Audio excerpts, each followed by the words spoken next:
Assalamualaikum warahmatullahi wabarakatuh.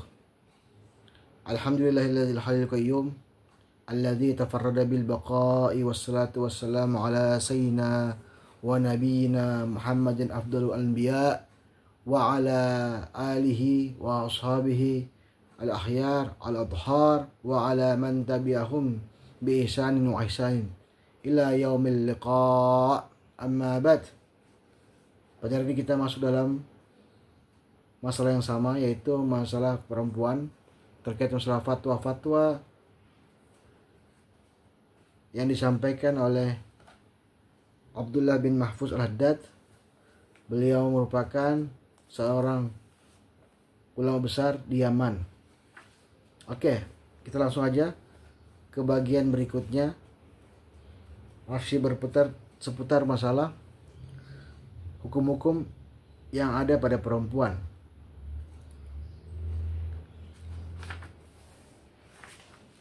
Di sini ada pertanyaan terkait masalah. Oke, kita masuk kepada bagian ke 21 tentang percakapan seorang pemuda dengan perempuan yang bukan mahramnya. Bagaimana hukumnya? Ada pertanyaan. Bagaimana hukumnya seorang pemuda yang berbicara dengan atau mengobrol dengan seorang gadis melalui telepon dan itu perempuan bukan mahramnya? Ini juga terjadi di aplikasi-aplikasi lain ya, seperti video call atau TikTok, bahkan Instagram juga ada, Facebook juga ada. Dia ngobrol melalui sambungan online. Bagaimana hukum ini? Kan sama hukumnya. Oke, kita akan lihat apa pandangan beliau terhadap hal tersebut. Jika pembicaraan melalui telepon tersebut dilakukan tanpa adanya keperluan, sekarang kan ada keperluan, misalnya TikTok itu jual beli ya, maka perkara tersebut adalah perbuatan yang merugikan atau meragukan atau dinilai samar-samar, syubhat. Dan kita dilarang dari perkara-perkara yang mendatangkan keraguan. Jadi hal yang meragukan atau syubhat itu dilarang. Sebagaimana Allah berfirman, walakin la tuwa'iduhunna sirran illa an taqulu qawlan ma'rufan. Dan tetapi janganlah kamu membuat janji untuk menikah dengan mereka secara rahasia, kecuali sekedar mengucapkan kata-kata yang baik. Ayat tersebut secara khusus membahas hukum perempuan dalam masa iddah. Itu bil khusus tentang perempuan masa iddah. Namun ketentuan ayat tersebut juga berlaku untuk diterapkan kepada perempuan untuk mencegah adanya perbicaraan, perjanjian. Jadi itu untuk mencegah adanya perjanjian-perjanjian secara rahasia yang bisa menyebabkan terjadinya perkara haram atau tercela. Jika pembicaraan itu didasari atas dasarnya keperluan, maka diperbolehkan, tidak masalah. Jadi kalau ada pembicaraan di telepon atau dimanapun, termasuk TikTok jualan-jualan itu, masih bisa dengan syarat tidak melanggar ketentuan syariat dan tidak dalam keadaan berdua-duaan. Jika maksud dan tujuannya pembicaraan itu hanya bersenang-senang, maka hukumnya haram. Wallahu a'lam bishawab. Berikutnya, hukum darah haid yang terhenti sebelum hari ke-6 dan hari ke-7. Ada pertanyaan muncul. Ada sebagian perempuan yang waktu haidnya itu hanya 4 hari saja, kemudian tidak keluar haid lagi setelah hari ke-5. Apakah dia wajib menunggu hingga hari ke-7 atau ke-6 sebagaimana perempuan biasanya? Apa jawabannya, wahai sang guru? Nah, jawabannya ialah hukum-hukum syariat hanya dikaitkan dengan keluarnya darah. Jadi hukum syariat mengenai masalah mandi wajib hanya dikaitkan dengan hukum darah keluar. Jika darah itu keluar sudah terhenti, maka perempuan wajib mandi besar meskipun hanya 4 hari atau 5 hari. Dan menunaikan kewajiban-kewajibannya. Waktu 4 hari yang disebutkan tadi, maka setelah hari kelima, maka dia harus mandi. Jika darah sudah terhenti, maka tidak boleh lagi menunggu atau menunda-nunda kewajiban untuk mandi wajib. Tidak ada perbedaan pendapat mengenai hal tersebut. Adapun masa haid yang 6 hari atau 7 hari hanyalah kebiasaan perempuan secara umum. Namun, jika darah tersebut sudah berhenti, maka dihukum suci. Allah berfirman, "Wa yas'alunaka 'anil mahid, qul huwa adzan. Qul huwa hadzan fa'tazilun nisaa fil mahid." Dan mereka bertanya kepada Muhammad tentang haid. Katakanlah, itu sesuatu yang kotor. Maka dari itu, jauhilah istri-istrimu ketika sedang haid. Maksud dari hukum itu tersebut ialah berlaku selagi ada darah haid.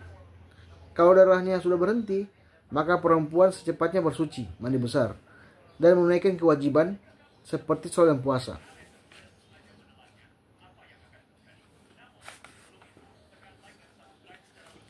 Tidak boleh menunda terlebih sehingga perempuan itu sudah mengetahui kebiasaannya bahwa darah tersebut tidak akan keluar. Wallahu a'lam bishawab.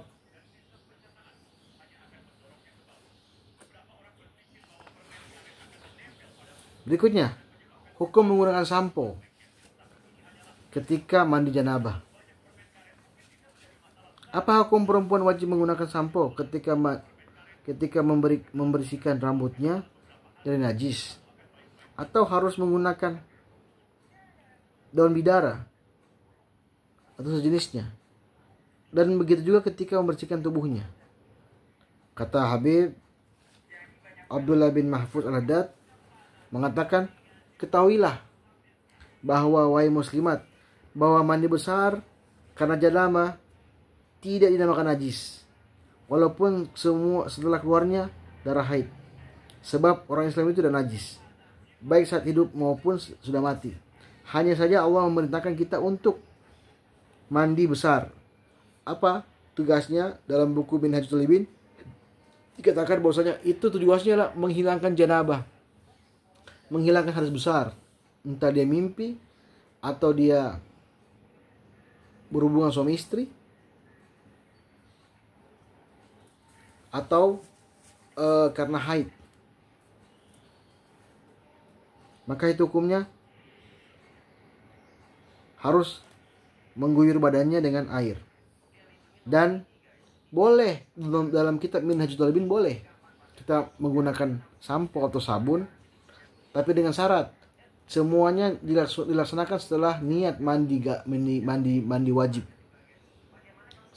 Karena kalau air bercampur dengan sampo atau berwarna, hilang baunya berubah, maka sudah kategori lagi bukan air mutlak.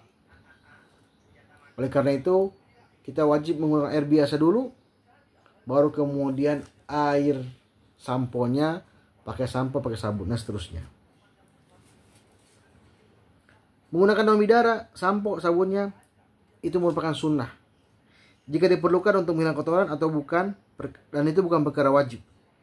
Menggunakan salah satu dari benda tersebut tidak apa-apa, karena tujuannya adalah menghilangkan kotoran dan supaya terlihat lebih bersih, lebih harum. Silakan gunakan apa saja yang Anda sukai. Adapun kewajiban mandi besar merupakan cukup menggunakan air saja. Wallahu a'lam bishawab. Perkara berikutnya, hukum keluaran cairan ketika saat haid. Ada seorang perempuan yang belum nikah. Dia merasakan sakit sekali ketika haid 6 hari. Pada bulan-bulan terakhir ia mulai hilang darahnya. Akan tapi ketika masuk haid maka dia sakit. Tiba-tiba tanpa adanya darah, hanya cairan putih disertai dengan garis tipis darah. Hampir tidak terlihat menggunakan kapas.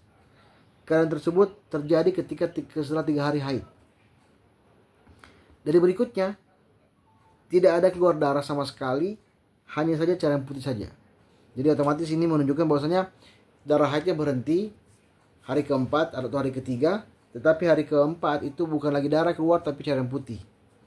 Apakah ini lumrah? Kemudian apakah boleh langsung mandi besar saja? Apa jawaban beliau?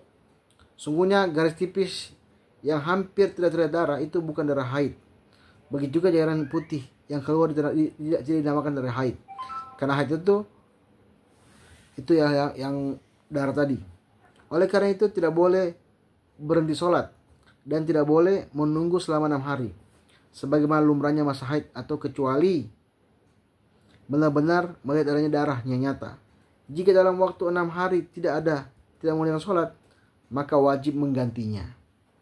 Saya sarankan Anda untuk ke dokter saja, kata beliau, untuk mengontrol apakah ini darah atau hanya keputihan biasa.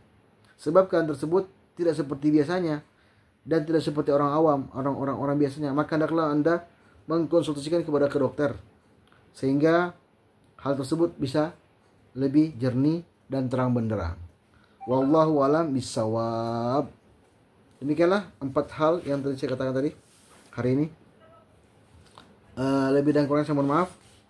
Assalamualaikum warahmatullahi wabarakatuh.